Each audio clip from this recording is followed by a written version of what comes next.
Good morning. Are you Jamie Story? Yes, ma'am. And Mr. Rojas, will your client waive the formal reading of the motion? She will, Your Honor. Ms. Story, in cause number 23, DCCR 1546, I have a motion to revoke your community supervision.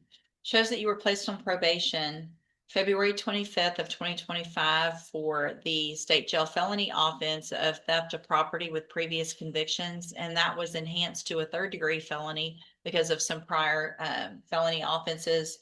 And it looks like the punishment was assessed at 10 years with a 10-year probation. Is that correct?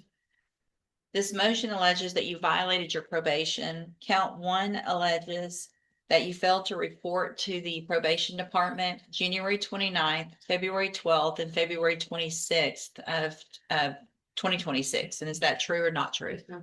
True or not true?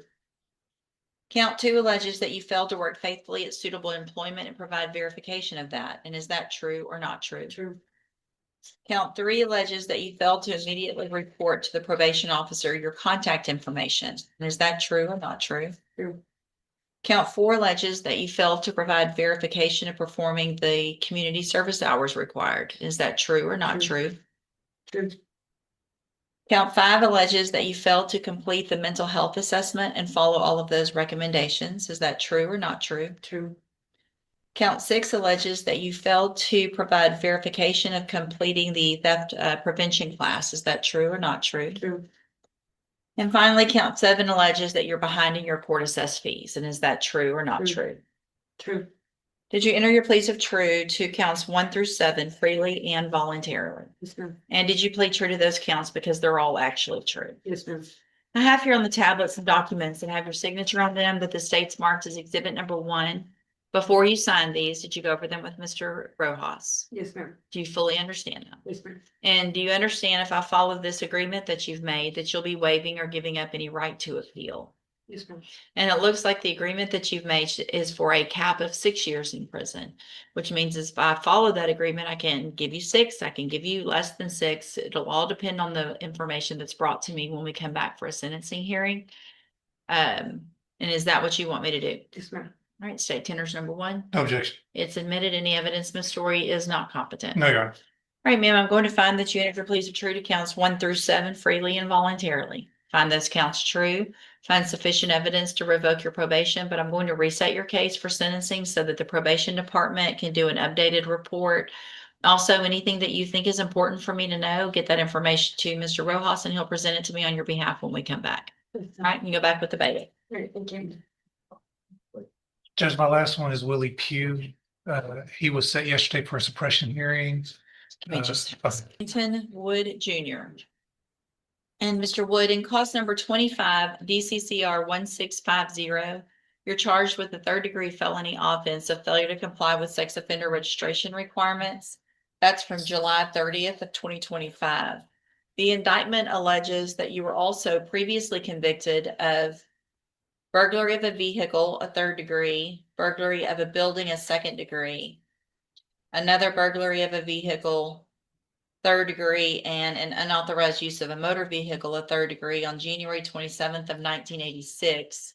And after those were final, you were convicted of theft, a third degree, January 22nd of 2019. You guys have marked off second degree, but would That it should not be be a first. habitual? It's not habitual because It could be because they did not include in the indictment the underlying sexual assault offense that caused him to have to register. Okay. So, That would be a notice I would make a on my notice, own. and that would make it a habitual, correct? Correct. So, Mr. Wood, I want to make sure you understand that if you go to trial and you're found guilty and the state files that notice of enhancement with the prior felony conviction that's not in this indictment, that you could be considered a habitual offender with a minimum punishment of 25 years up to 99 years or life in prison. Do you understand?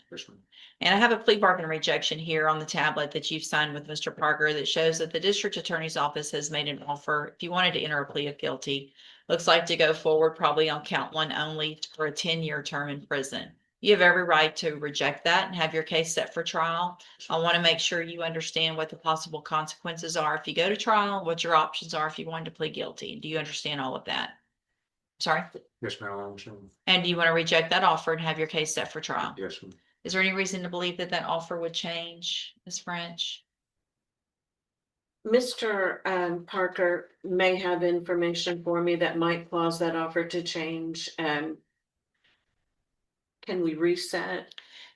How long, Mr. Parker? What do you say? I mean, I don't know what I'm gonna provide you other than what I've told you. I'm not gonna have any documentation. I mean, with the, there, he's on parole, Judge. He has 2 types of cancer. He has some health issues and quite bluntly, he's, anytime he gets, he thinks is a death sentence and so, I mean, that's his position, understand it, but I mean, I Right. don't know if his position is gonna change. So let's just do this. So, Mr. Wood, I'm going to place your case on the trial docket. If anything changes between now and then, the attorneys can let me know. We can get you back in here sooner. Mr. Parker has been appointed to represent you at this point. He's one of the attorneys who handles a lot of cases for me as a court-appointed attorney. With your permission, I can release him and I can appoint another attorney who could begin preparation for trial a little quicker. Is that okay with you? Yes, ma'am. All right, so Mr. Parker, you're released. Mr. Wood, we will appoint someone today. They should be out there to see you very soon to begin preparation for trial. Judge, I have the McWade file. Young and Mr. Parker, will your client waive the formal reading of the motion? She will, Your Honor.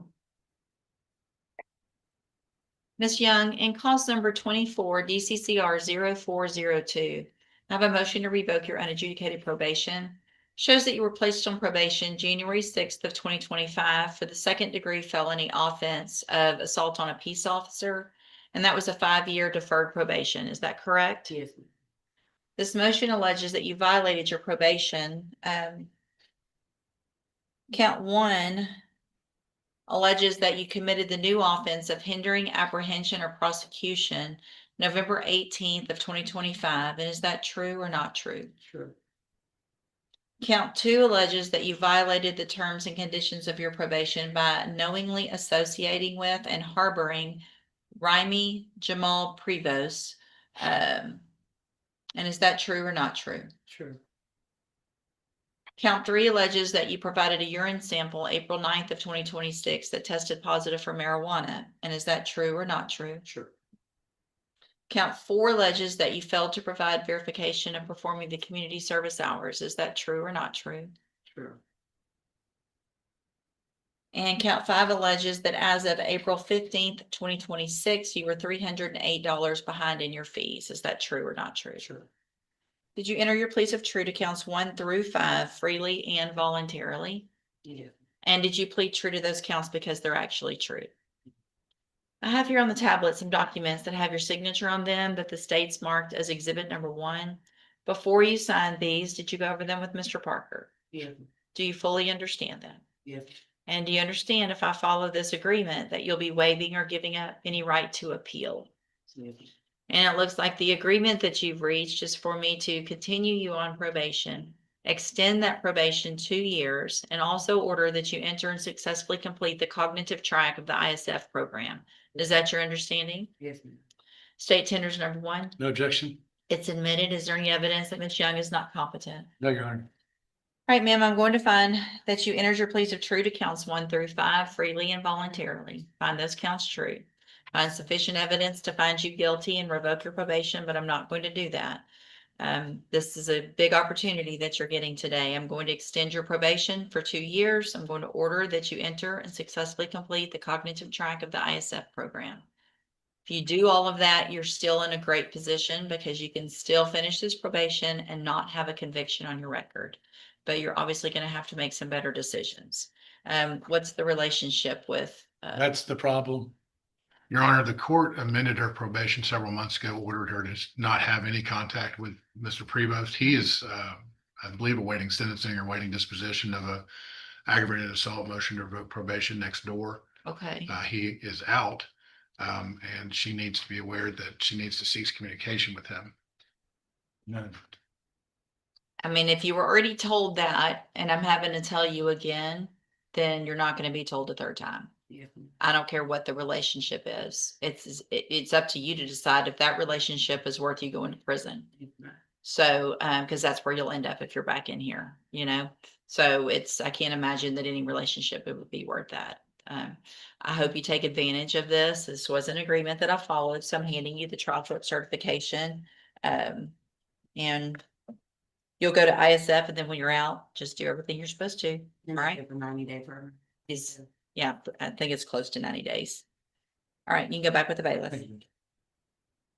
Mr. Nichols, have you had an opportunity to review your file? I have, Your Honor. It appears that there was a bond hearing May 5th, 2026. And I think the court heard evidence at that point concerning this offense and another offense. I did. I mean, but there was a previous one. I don't know the exact date, but it was sometime. It was just like, let's see.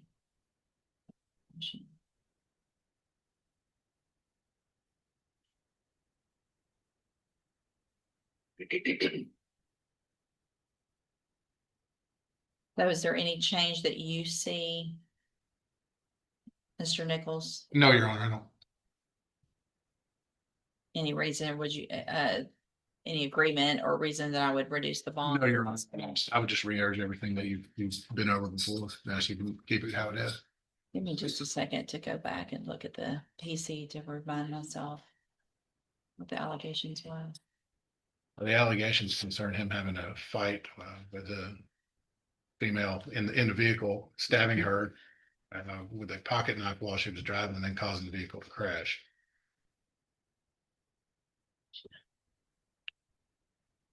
We naturally kind of disagree with her version of the facts. Speak up, please. We naturally disagree with her version of the facts. Mr. Mullins and Mr. McWade were in a relationship, and this was a fight that escalated.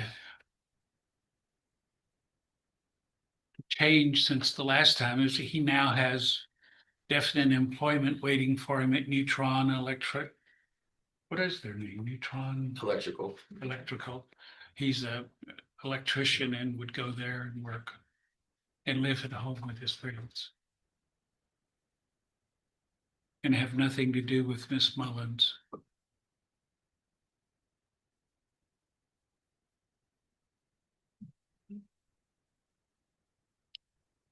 Give me a second. I'm just looking at a couple of things.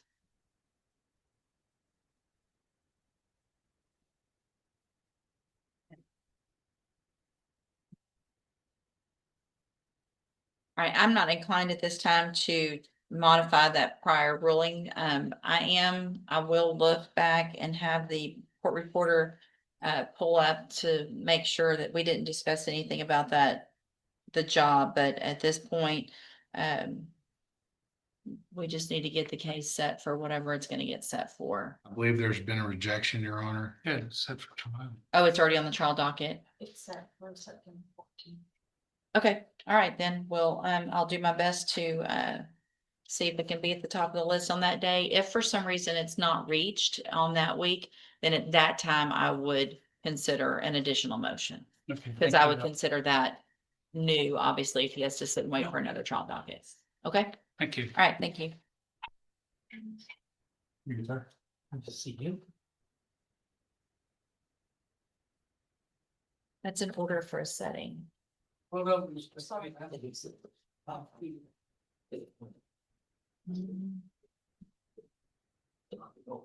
Garchiev, Giovanni Coleman.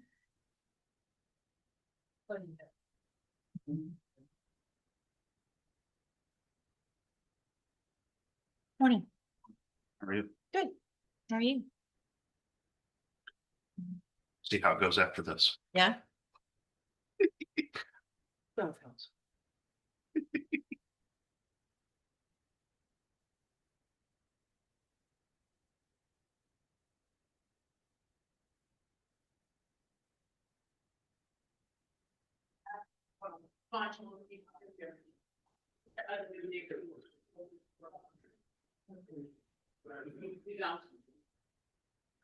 All right, you're Giovanni Coleman.